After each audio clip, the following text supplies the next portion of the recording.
Yeah, so this is late. I know this is late. I don't have ADHD to blame or my medication, which is, you can clearly see next to me here, or depression or anything really. I don't have an excuse other than I wasn't sure what to say. And here's what I mean by that. I knew what I wanted to say to everyone, but I wasn't sure it needed to be said or that I needed to say it or that you wanted to hear it. Because let me back up a little bit. A lot of the things that I talk about aren't necessarily pleasant. As much as I believe in you, as much as I believe in everything that we're doing here, and as optimistic as I can be and energetic as I can be at the worst of times, there's still times I'm doing that while acknowledging the elephant in the room. So I think it's fair to say that the past 4 years in America have been a little dramatic and for many traumatic.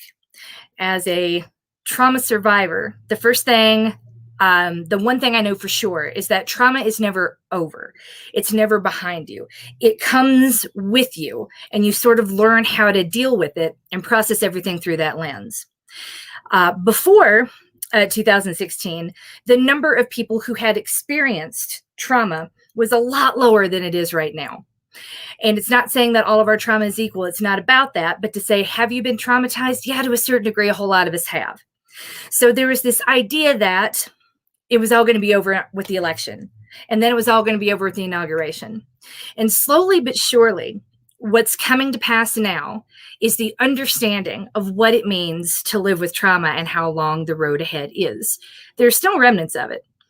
That whatever it was, that unnameable thing that makes you curdle, that makes you furious, the fact that your parents still won't wear masks and see that as freedom, that your friends have sworn not to get this vaccine because freedom, that this whole idea that someone else's idea of freedom is infringing on your safety, your idea of safety in a really big way that's completely inescapable. Now, before you turn this off and run away, I want to say, I get it. I feel it. It's not gone. It's not over, but it's going to get better.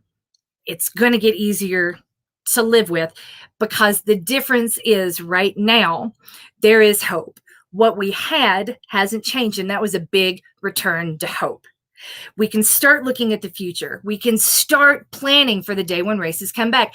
Hey, we might even get to the point where we say, I'm just going to do this thing myself. Remember 5 years ago, if you became aware of me 5 years ago on a podcast where I said one time, I wasn't trained enough that I thought I deserved the bib in the race and I didn't want that official finish time. So I took my training and I just ran 26.2 on my own. Yeah, that actually happened, but it happened long before virtual races. So I never really talked about it because the response to it was so, why? As though if it wasn't recorded on a Garmin, if I didn't have an official finisher's time, it didn't happen, so it didn't count.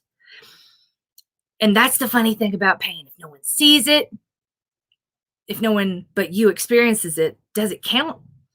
The same can be said for wins and losses. So February is not a month a whole lot of us like to think about. We are well into a new year. In any other year, it would have been not that long past the point where you decided to give up on whatever ridiculous, way too aggressive New Year's resolutions that you made for yourself that you never really needed to make in the first place. And I love you. Let me just finish up, baby, okay? Now I have a lot of little people in my house. That's something hope will never change. But usually February is a month that is where the days are still really cold and really dark and really short. And it's hard to get motivated to do anything. Even though, you've got to be kidding me. I'm right here, babe. If you need to potty, go potty. Oh my gosh. That's cute. No. I want to be here alone.